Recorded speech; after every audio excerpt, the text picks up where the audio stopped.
It's a great day to be a U at the double against Crewe and fly up League Two. Our knight in shining armour was Burwell boy Ben, who stepped in to fire up coconuts and seat United at the playoff round table, proving once again that the last-minute pen is mightier than the sword. Joining me to reflect on our first back-to-back win of the season, a man who's no stranger to a bit of medieval-style thinking, it's Sir Podsalot himself, Mr. Tom Walker. Hello, Tom Walker. Happy with Sir Podsalot? Because Swindle is no going to be happy with what he gets. I'm going to say it could be a lot worse, to be fair. It could. It did start off very sort of like year 3 poetry. A bit, yeah. I was a bit worried about that. And it sounded, when I was doing it, worse than I thought it would as well. I had also put a thing about Peterborough, the boys in blue, but I was like, this is too much. This is like being too forceful here. Yeah. Sir Podsalot. Don't know if it's going to stick, mate. I'll be honest. But like I say, it could be a lot worse. I've been called worse. I've been called worse by you in the last 24 hours, probably. For sure. Yeah. We live and learn. Also teased there, joining us is our resident jester and fool, Mr. Jack Swindlehurst. Hello, mate. Oh, that could definitely be worse. I'll take that. A lot worse. Yeah. I think that's absolutely fine. Nice to be here to dissect a good home win. That's the one, mate. Well, obviously, Tom, I know I saw your thoughts on X, but I wanted to give you, a slightly bigger platform, probably than your social media, only just, to send your commiserations to Crewe's goalkeeper, Tom Booth, who seemed to suffer not one, but 2 career-threatening injuries during that football match. Really tagged extra time onto the game as well. Yeah. Play stupid games, win stupid prizes, right? I was genuinely quite concerned for the guy. 1-0 up, and it felt like his leg was about to fall off. Obviously, Julian, who obviously is of this parish, just brilliant. Like doing the when the physio was walking around, he was like, "What's the diagnosis? What's the diagnosis?" I remember hearing this. Yeah, Jules normally quite cool at games, but seemed to be on the raggedy edge there a bit. No, I mean, it's just great. I mean, I think there's something sweet about, because they were pretty cynical with it, particularly at 1-0, and also at 1-1 a little bit, to be fair. Like, very keen to break up momentum, which is fair, I think, when you're away from home at, a place which is objectively tough to go. You obviously want to break up and try and do everything you can, I guess, to sort of sneak out with a result. But, yeah, there's just something. And also, he had an absolute shocker as well in that second half, particularly towards the end. Like, the amount of balls he just skewed out of play. Maybe he got a legitimate injury. I don't know. But that would be awkward if we wake up today and actually it's like he's out for the you rest wouldn't of the season. laugh at a man who's dying. But yeah, that's always a shame to see that happen. Let's get on an interesting one we had in the mailbag. A good friend of the pod, Max Rushton, your friend of mine, asked us, what is your favourite penalty? Doesn't specify United, but probably want to keep it there. And then your favourite penalty taker of all time. Swindle, you got thought on this? It's got to be Medialito, on it. What you're going to need to expand on that. His antics at Carlisle. Didn't he score 2 penalties in the game that he got hat-trick in at Carlisle? Oh, right. There's a reason me and Tom Walker don't remember this. Matt just said that. Yes, he did. Yeah, yes, he did. Apparently so. Apparently so. I think one of those penalties, I won't name names here, but some of the people on this pod were kicked out of the ground and some left in solidarity. Like a good, knight of the round table, I went with Sir Pods a lot. And I think in the scoring of Alito's, possibly his first penalty, but it's all a bit of a blur. We managed to also then get ourselves kicked out of the pub that we were in, celebrating the Sky Sports News revelation that we'd scored. I think what was our second goal, but don't quote me on that. So interesting. Okay, is he your favourite penalty taker of all time? Also, Swindle? No, this isn't a Cambridge United player, and I'm sorry. I know you. That's okay. Cambridge United, that's okay. The new Newcastle signing Nick Voltemade took a pen in one of his first games and absolutely drilled it into the top corner, kind of like Harry Maguire style in that penalty shootout. Anyone who absolutely whacks a penalty is good in my book. Walker, for you? I just love the way Swindle went. It's got to be Medialito, hasn't it? Got to be. It's just has to be. Lovely to hear his name, but no, it doesn't have to be. Favourite penalty, Swindle just mentioned it, probably Maguire against Italy in the Euros. And speaking of which, when Ben Knight stepped up to take his penalty, I just saw a 17-year-old Bukayo Saka stepping up, and Tom Booth looked a lot like Gigi Donnarumma at that point. Favorite penalty taker, probably Graham Alexander. Quite niche. Wow, that's You know what I this mean? is yeah. I do know If what you anyone's mean, mate. listening Yeah. and hasn't seen a Graham Alexander penalty, go and watch it. It's great. Sort of slow walk back to the edge of the box and turns around, sprints towards the ball and just lashes it pretty much, I'm sure, every time down the middle. Great stuff. No messing about at Caspell. I'll probably say favourite penalty taker, probably Ben Knight, 97th minute It's great, against isn't it? Crewe. I'm just watching. Yeah, I think that's great. Max Rushton says his favourites are Lionel Perez missed, Carlo Corazin against 8-man Cardiff also missed. It's very Cambridge United that are probably most esteemed penalty in the history of the football club might be a Lionel Perez missed penalty. His favourites are Steve Butler, straight run up top right, and Alan Kimball with a spin run up bottom corner. Can't argue with any of that. Walker, let's get on to match action. Let's do it in reverse order. Let's start at the end. Our first penalty of the season, back-to-back wins for United, up to 6th in the table. Anyone who listened to that Barrow preview pod when Kouassi just got injured was convinced. I said we'd be 18th by the start of January. Am I the dickhead? How's that going? Yeah, I would say your prediction is probably falling quite flat on its arse at this point. It's not great. Yeah. Yeah. I've been pretty positive throughout the season, you know. Yeah. I've got like it feels like role reverse. It feels very strange. It feels like I'm sort of floating on a cloud a little bit. No, I think I think it felt like a bit of a statement win. I know. Like on the face of it, you know, you can probably look at it from the outside looking in, and it would look like with kind of a frantic turnaround at the end, and which is kind of what it was, I guess. But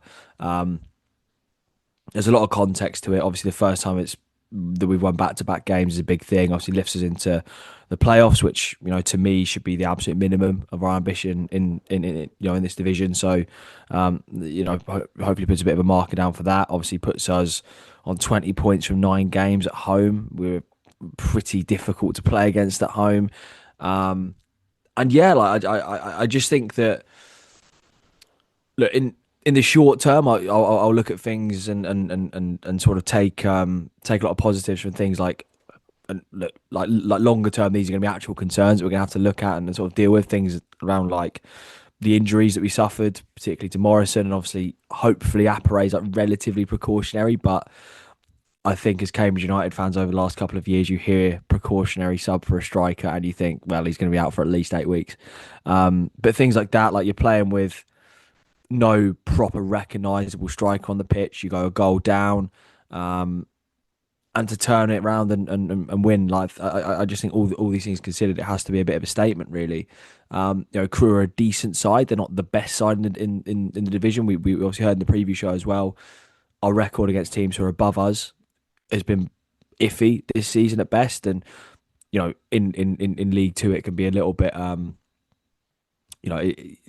a team being above you doesn't necessarily mean much, you know, because like the results change and the table changes so quickly. And you know what, we could be sat in a couple of weeks, we might be 18th Caspell, you know, that might come true. But Fingers crossed, mate. Yeah, I'm just really, really glad that we're able to win that game of football at the most simple level. And I just think the way we did it compounds it all, really. I thought we looked okay in the first half without being exciting at all. I mean, it was pretty dull at points, but managed to create some openings, some good chances, not hundreds, but some. I mean, to suffer what we had to suffer, losing your captain, losing your centre forward, having to change shape and coming through it and turning it around from 1-0 to 2-1, and look, there is nothing that beats a 97th minute winner. It's just good stuff.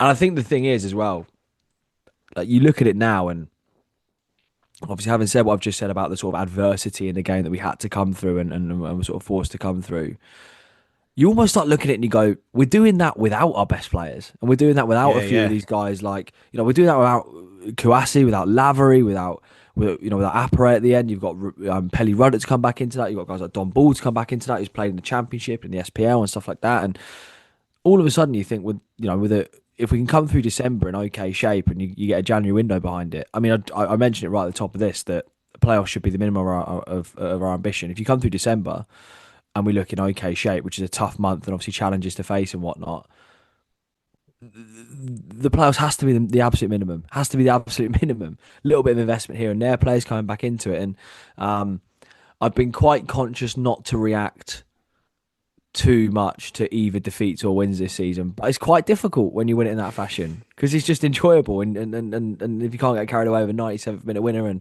getting back into the top 7, then when can you? I guess. But yeah, just good stuff. Yeah, I think all of that's fair enough. Swindle, give us your take on the game.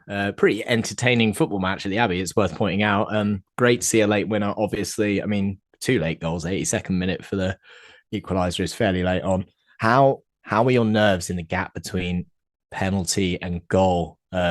Jules was running around doing a Ralph Hasenhüttl celebration and then calling for calm at this point, which is reasonable. I think I was in my head and possibly out loud screaming, "Do not Panenka this penalty, Ben Knight," because I had a really deep suspicion that might have been part of the thought process. Where was your head at?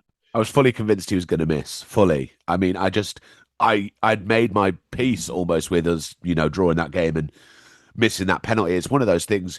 We don't get penalties that often, and there's nothing more nerve wracking than that wait.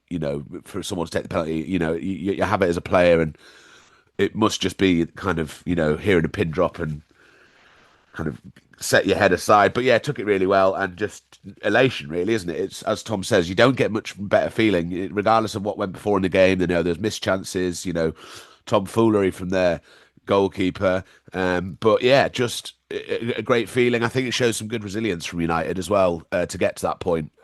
Missing a few chances throughout the game and just getting to that point. Job being in the right place at the right time for his goal, and then the pen. I didn't see it in real time. What happened because of where I stand in the NRE. There's a football league pillar right in the way, so I couldn't actually see what happened. But amazing, well taken, and yeah, the rest is history, I guess. Get used to that pillar, Swindle, because we're going nowhere. We are going nowhere, just like Martin Ling. Tom, I mean, acknowledged by Ben Knight in his post-match. He had started the season well, but then struggled. He said himself, I think he's struggled a bit just to get a foothold and a place in this squad, really. Obviously, injuries have given him a bit of an opening. We've spoken a bit in the last few weeks about how this is such a big opportunity for some of these guys. He said in the interview it could be a turning point for him. Do you agree with that? I hope so. I really hope so. And I mentioned a few of the sort of the fact that there's like so many positives to take from it and so many things that you want to see happened like in that game. But I think Ben Knight's performance is probably one of the bigger ones. Because you're right. Like, I remember we were sat here after the first day of the season against Cheltenham. We were like, oh shit, we've only got him for a year. Yeah. It's like 10-year deal. 10-year deal now. Because he was that good, he stood out. He stood out on that day so much. And look, let's be frank, we probably haven't seen it, to that level since then. And in the situation that we're in, and obviously McConnell's got some minutes recently, which indicates there's a shirt there to be won, and we it's obviously not a time to go into the finer points of Glenn McConnell's performance, but he had a pretty tricky second half, and Ben Knight comes on, and I guess the message is go and win the shirt, go and win the shirt, go and make something happen, make an impact, and obviously creates the situation that leads to the equaliser and obviously scores the penalty, which is a really high pressure moment. So it's a really, really good afternoon for him. But I thought just in terms of his the impact he brought to the game more generally, I think players in that position, this is not specific to Ben Knight, but it's something that Ben Knight probably has been guilty of. They can just drift through games, and the game can just happen around them almost. And I think against Crewe, like that couldn't have been sort of further from the truth. And it sounds like a really, really simple thing, but when he got the ball, his first intention was to run forward with it, which is like it's a really simple thing, and it sounds like a really basic point to make, but it just brought a lot of positivity. It brought a lot of sort of playing on the front foot, and put quite simply, he was just trying to make things happen. For the sort of half an hour that it was on the pitch. Like if you look to the equaliser, for example, so many times in sort of first hour or so, we get the ball in that situation on the sort of point of the box, and the intent is just to like turn back and pass it to someone else, or sort of go backwards or something like that, and that's fine. So I get you got to retain possession, you got to move the opposition around the pitch and stuff like that. But Ben Knight's gone, no, do you know what? Let's just have a crack. Let's see what happens. And when you're a goal down at home and trying to get back into the game, that's kind of what you need, I think. Brought something different, brought a lot of energy, a lot of grit, and the game was in danger of becoming a little bit too frantic, a little bit almost trying to overwork it at times. I think, towards the sort of last 10 or 15 minutes. And when you win a penalty in the 94th, 95th minute, there's a bit of a wait, and there was a little bit of debate amongst our players on who this always taxes me massively. Like, oh, it's horrible. Surely they should know. Surely there shouldn't be any discussion about who is supposed to be doing what in that moment is one thing I would say. Yeah, but it can be like it's a difficult thing to sit and watch, and for Ben Knight, who has like a long, well, not like he's not waiting decades, is he? But he's waiting, relatively speaking, quite a long time to take the penalty, and like you, and certainly like Julian, I know, like we were sat in the ground or stood in the ground together saying it. We were like, it just doesn't feel right. It just doesn't feel like it's going to go. Like I so vividly remember that Euros final, watching Saka walk from the halfway onto the penalty spot, and there was just a sense of like, this is not going to go in the back of the net. And I got exactly the same feeling then. Not like for absolutely no fault of Ben Knight. I don't want to sound like I'm sort of digging him out at all, but it just felt like it might not go our way. And the penalty, like, not just is it calm, but it's a really, really well hit penalty as well. Yeah. Like arguably, like, it couldn't be better. I think, like, if you look at what you want from someone taking a penalty, there's probably a couple of things. Like, the way that Harry Kane used to take them when you just drill it in like the top corner, for example. And it's almost like the keeper knows where it's going, but there's nothing they can do about it. Like, even if they go the right way and stuff, it's hit so well and so accurately, it doesn't matter. And the other one of those is you find like the bottom corner, but you find like the side netting of the bottom corner. And that's kind of exactly what he did. And like, for a player who's played, compared to some of those players on that pitch, he's played no football basically in a senior level. To step up in that moment and to deliver is a real testament to the player that I guess we all kind of thought we had, and he's going to be needed as well, in this next sort of 6 to 8 week period, and hopefully beyond that as well, of course. But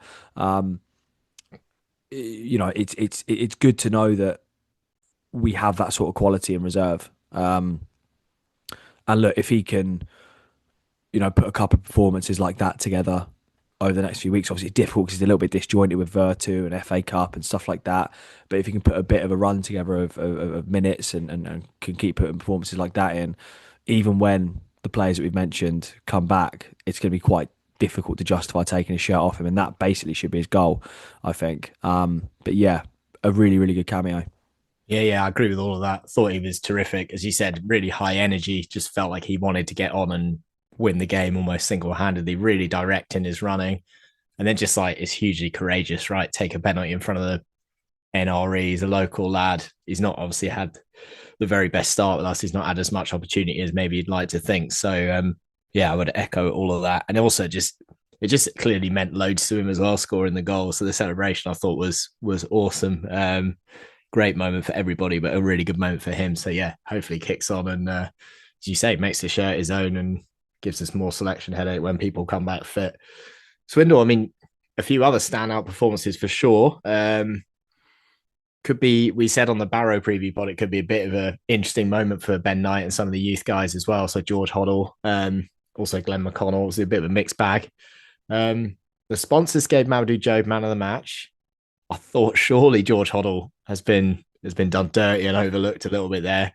Worth pointing out, Adam Mayer was also superb. We'll talk about him in a minute anyway. This is an interesting angle on this question. Callum has asked in the mailbag. Obviously, thanks again for all your questions. Do send them to us at Abbey Stand Pod. Are we seeing the benefit of having a smaller squad in the sense that these guys, so Hoddle, Knight, McConnell, are all kind of match ready from cup action? That's a very glass half full way of looking at an injury crisis? Yeah, I like that outlook. You should get Yeah, a job in politics, Callum. that's it. Yeah, But yeah, I mean, we're playing with the cards that we've been dealt. We don't have a wealth of choice, and certainly when there's, a couple of injuries that we pick up, you have to call on, your lesser used and your younger players. That's just how football works, and I think we're lucky that we've got some really able young players in there. And as you say, McConnell and Hoddle are players that are coming in and standing up and playing well. To be fair to them, you mentioned about McConnell having a tricky, especially second half yesterday, which is true. But I think Hoddle played really well, and I think we've seen good stuff from McConnell. I think he needs to work on his delivery a little bit. I think there was a couple of times he had corners and didn't meet the first man, and we need to be dangerous from set pieces. But you don't really want to dig out a young player. And I think generally they're playing really well. So yeah, it's great to see them in there. I think you wouldn't find many Cambridge United fans who wouldn't like a few more players in the building and a few more fit players to choose from in the squad, maybe with a bit more experience. And Tom's mentioned January already. I think this next month is really important to try and get some momentum and stay in that playoff or picture or above. But yeah, we're going to have to, use the full depth of our squad this month. It's going to be a busy month, and we've mentioned about, cup fixtures coming this week and then straight back into the league. So yeah, we're going to need to use every player we've got, I think. And just to echo what Tom said about Ben Knight, I think I've been quite a big critic of his kind of throughout his time. Obviously, the first game you mentioned, and then it kind of went downhill after that. But yeah, completely fair play to him. Brilliant to see him kind of take initiative and as you said, Tom, kind of single-handedly try and win that game. And yeah, you got to take your hat off to him. Very brave and a great finish to win the game. So yeah, there's a load of good performances from players who maybe haven't performed so much this season. And yeah, I think Job had a solid game, but I think Hoddle maybe was done a little bit dirty there. Also, Glenn Hoddle, as the announcer said. did he call him Glenn Hoddle? Yeah, called him Glenn Hoddle. I wonder what the hell you were going on about on WhatsApp. That will happen. That will happen, though. It's all making sense, isn't it? I mean, the comparisons are there to see. I thought George Hoddle looked pretty accomplished. Not sure he's quite hit, multiple England cap level Glenn Hoddle just yet, but maybe one day. Tom, let's give some credit to Neil Harris, shall we? A few things going on here over the last few weeks, but also the game against Crewe is a bit of a microcosm of this anyway. Youth players switch to three at the back. These are things that historically, Harris has come out and said he doesn't really like three at the back. He's obviously not said he doesn't like playing youth players, but he certainly exhibited that behaviour over his two spells with us so far. And also, just to me, probably our most entertaining game of the season, I think, yesterday. 59% possession, which for us is our highest possession stat line paired with a win. I actually expected when I went back through this to possibly find we hadn't won a game with more than 50%. We do have a couple of others. Give Neil Harris some love, mate. The subs were very impactful as well, it's worth saying. Yeah, for sure. And I think, I think Saturday against Crewe, I think it's an example of him out coaching the opposition, basically. And look, I think we all, there's an alternate universe where he is still managing in the Championship with Millwall, and that was, that realistically that could be happening if it wasn't for his own decision to leave. And I think we knew when he came back, and obviously, look, he had a lot of challenges to deal with last season, and we don't need to go over all of that again, but been pretty calm in the fact that we've got a manager for this level who is very, very good and very, very assured. And look, there's been moments, and I think you could be forgiven at the end of October, having been beaten at Shrewsbury and put a bit of a stinker in there, and then followed it up with a game at Notts, which obviously didn't go quite to plan. Probably questions were being asked maybe of how effective is this going to be, but yes, Crewe, but probably the whole month really has been a real vindication of the level of manager that we've got here. I just think it's a really impressive trait when a manager can go against something that we know is his preference, which is basically four at the back and keeping it really tight and all this sort of stuff, and doing something that probably doesn't feel massively comfortable with, but finding a way to make it work. And you've seen it throughout the entire month, really. Salford, we go three at the back, we limit one of the more moneyed teams in the division to absolutely zilch. Barnet again, all right, it's a home game that we've not won, but I think everyone can look at that game and obviously take the positives out of it. Barrow obviously fixing to an extent, the away record. Obviously, one swallow doesn't make a summer and all of that. But and then against Crewe, I think is the best example because it's one like I think the management of the whole game. I think is quite impressive. I think first half we looked okay, we looked assured. We obviously have a real setback conceded, and then he makes a sub that loads of people looking around at the time were like, "What on earth is happening?" Yeah, here? yeah. I'll put my hands up. I was like, not sure about that. We're all looking at each other like, I'm really not sure about this. To take Liam Bennett off when he's like a real creative attacking outlet. Yeah, so, yeah, I agree with you. Eyebrows raised all over the place. Yeah, he did. And look, I think management is two things. It's identifying problems and it's solving them, right? And he's done both of those things very, very well. Picked his moments well as well, I thought. I think, yeah, I just thought it was impressive, like to change shape and change personnel in a way that impacts the game and wins the game. Is a real testament to him. But I think, yeah, like I mentioned there, like longer term than that, and sort of I guess more kind of globally than just one fixture. The whole month has been a real vindication of the level of manager we've got. And look, realistically, the tougher tests are still to come. I think the next 4 or 5 weeks until we can get bedded into that transfer window and have 1 or 2 players back to full fitness or something approaching full fitness. This is the challenge. This is where he probably earns his money realistically. But yeah, obviously there were players on that pitch who went out and executed, but Neil Harris has changed and won the game. 3 points gained. Yeah, I'd agree with that as well. Really impressed with Neil Harris on this one. And obviously we have been critical. I've certainly been critical about playing style. Just a properly absorbing, actually entertaining game. The only sadness is concede that goal, which has wiped what would have been a clean sheet month for us across all competitions, which would have been pretty big time. But actually, maybe this is a good evolution for Harris that we've conceded a goal. We don't have to be obsessed with clean sheet whilst it's the best, a very good thing to do. We've gone and won a game from behind, generated a lot of chances and just generally made it entertaining.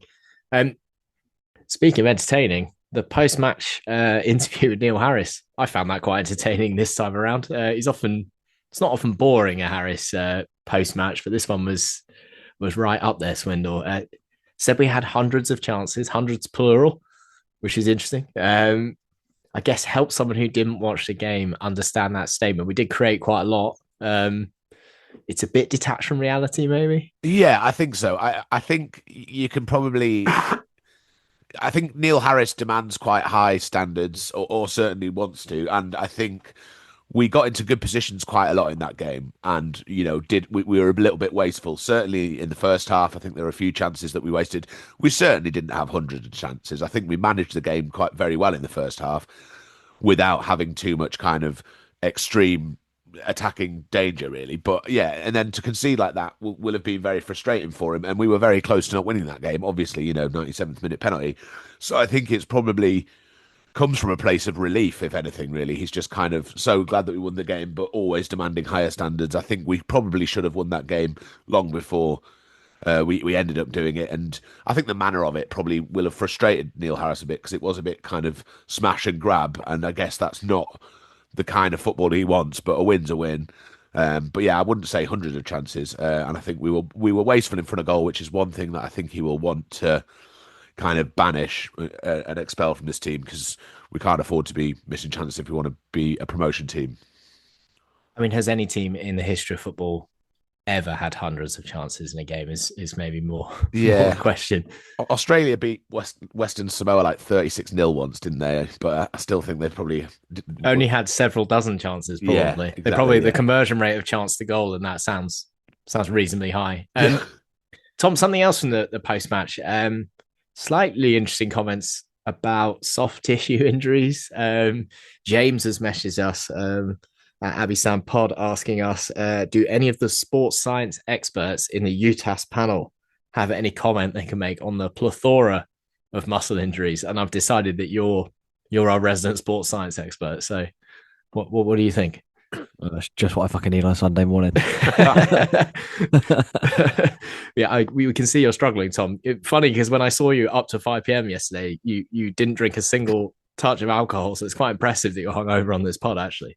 Yeah, I know, mate. 97-minute winners will do that to you.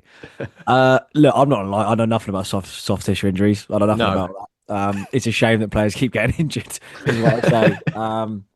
Yeah, that's an absolute hospital pass of a question for you. Yeah. Stinker.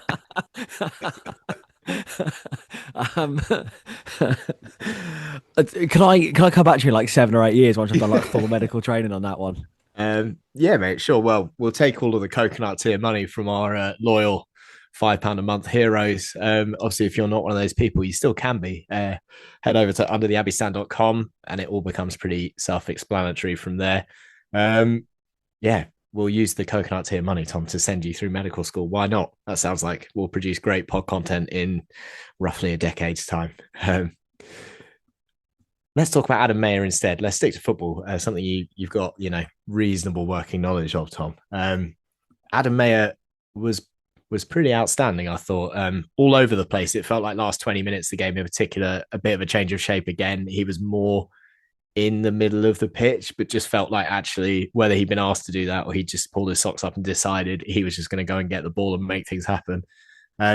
Steve asked in the mailbag, do we fully appreciate what a great player we have at our disposal? Probably getting there, I guess. Yeah, like you're right. Like towards the end of the game, he was absolutely everywhere. Do you know what? There was one bit where I can't remember what sort of minute it was. I guess it was probably last 10, 15 minutes. He took a long throw on our right hand side, and then like about 30 seconds later, he picking the ball up like left back. I was like, oh, that's Adam Mayer. How's he got it? He's absolutely darting all over the place. I think with him, like, there was a moment or a period during that game where it's kind of like he's really good out wide and he's causing them a lot of problems and he's putting a lot of good balls into the box, but just put him central because you just want him to have more touches of the ball. I think. Like I remember this is really niche, but I remember when Reece James was on loan at Wigan, and obviously, what? obviously right. he's a right back, but they stuck him in centre mid and he won like League One Player of the Year or something. Like that. Actually, now you say it, I remember that really well. Actually, yeah. Game will recognise game. There'll be people out there nodding along to this on their way to work or in the gym or something. They'll know, and that's why we do it. But yeah, like I guess the point I'm making is like there is probably a case to be made for just being like just get him on the ball as much as possible. Almost like not in the same way, but almost in a sort of like Houlihan sort of way where you're like if he touches the ball more than anyone else, we'll probably win the game. That sort of thing. But yeah, I thought we had a really good afternoon. I thought we caused him so many problems and.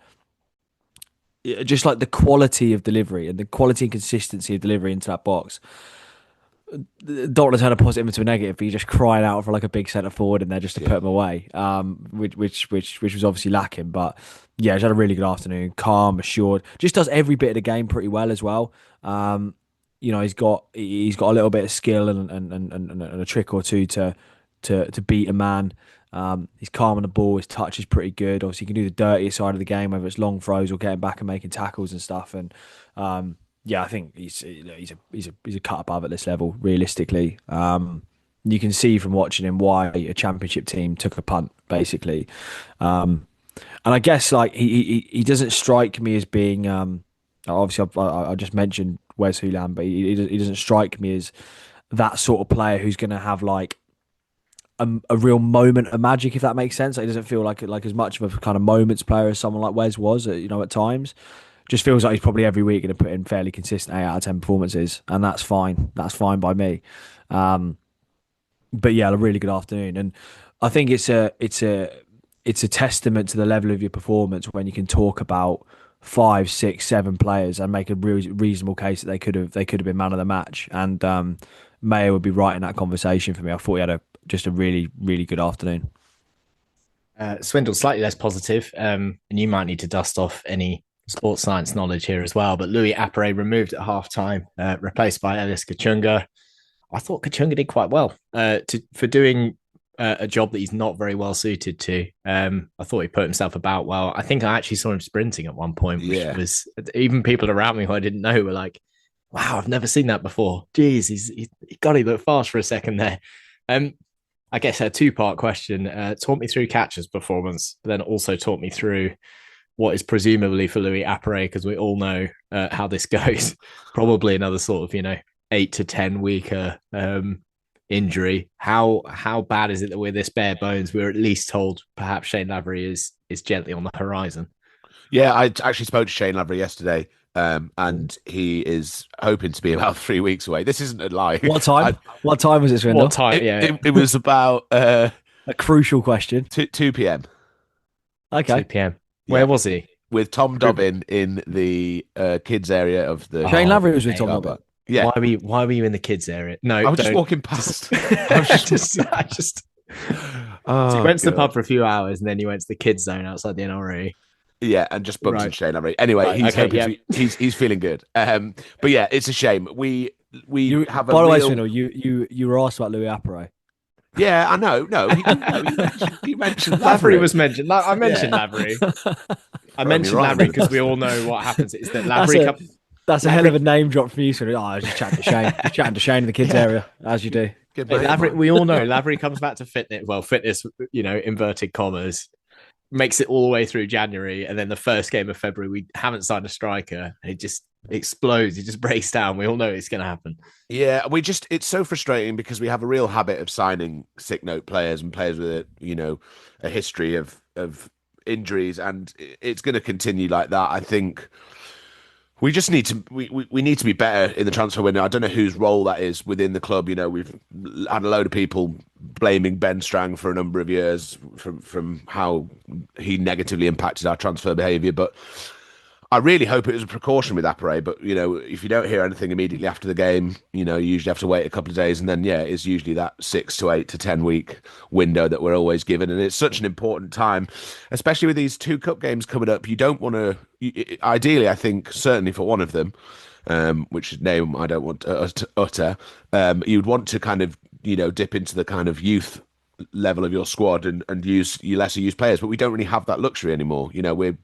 We're pretty bare bones squad now, so we're going to have to use some of these players in these cup games. If another one gets injured, somewhere in that midfield or Kachunga, then we're really going to struggle to have any kind of forward impetus on the pitch, and going to have to start getting really creative. So I feel like we've been here before, but we're making the best of it, and that squad that was out there, everyone who played on the pitch played their part, and I think did it pretty well. So I guess that's kind of how we're going to work. But yeah, it's frustrating to see it again. This is the 3rd, 4th, 5th season in a row where we've been in a position where we've been woefully light up top.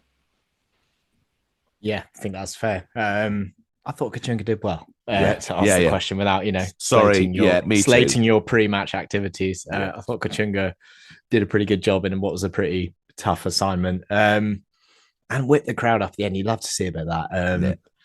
Tom, let's start getting excited about this this potential league position we can occupy. I was walking out the ground, chatting with the guys I was with, saying, ignore those 2 cup games that are coming up. We're hosting Chesterfield next on a Tuesday night at the Abbey. I just feel like we win that football match. Just Abbey, December, under the lights. Just got a really positive pull on that one. It would send us to MK with a potential to climb into the autos with a win at MK Dons in front of a big away end. We have been asked in the mailbag by Richard, how many points do we think we can get from these 5 games in December?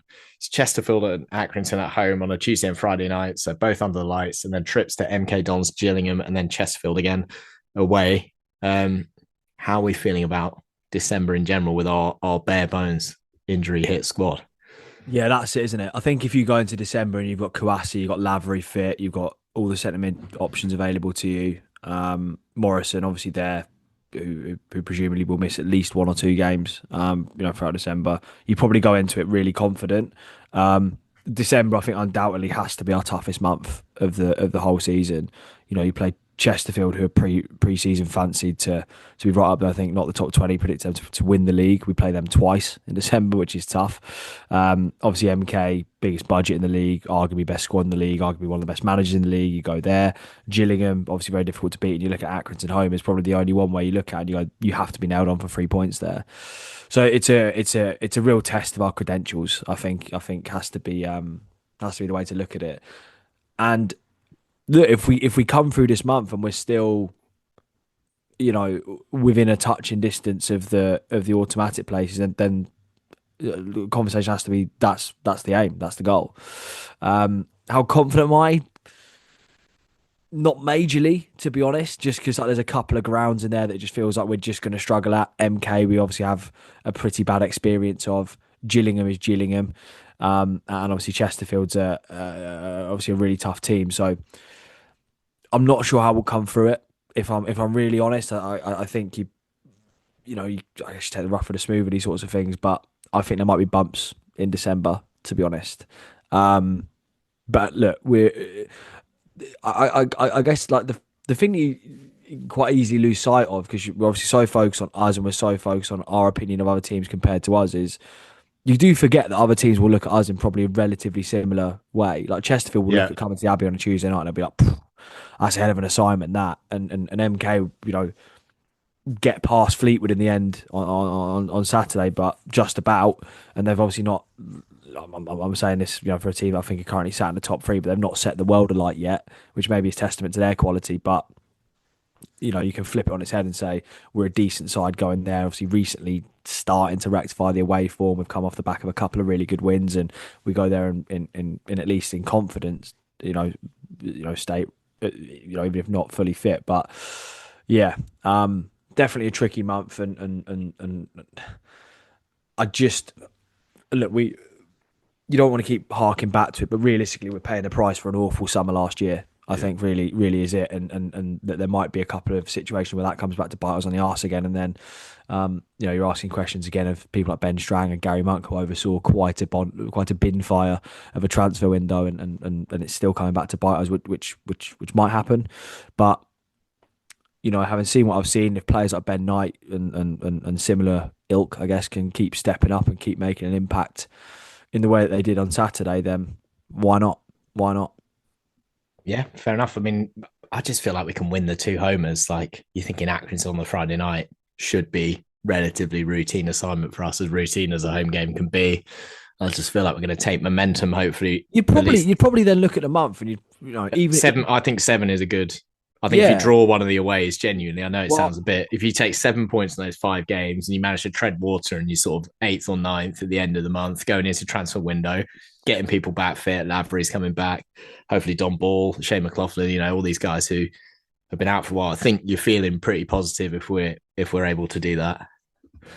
Yeah, well, I was going to say, even if you just win the 2 home games, then you're probably looking at away games. And obviously, don't want to stray into this territory, but I'm not going to say free hit. I will say bonus. How about that? Bonus. Okay. But obviously, that's not it. If you want to be considered genuine automatic promotion contenders, you probably have to look at games with a little bit more ambition than that. But I think even if you do just take 6 points from December, you probably look at it and go, okay, it is what it is.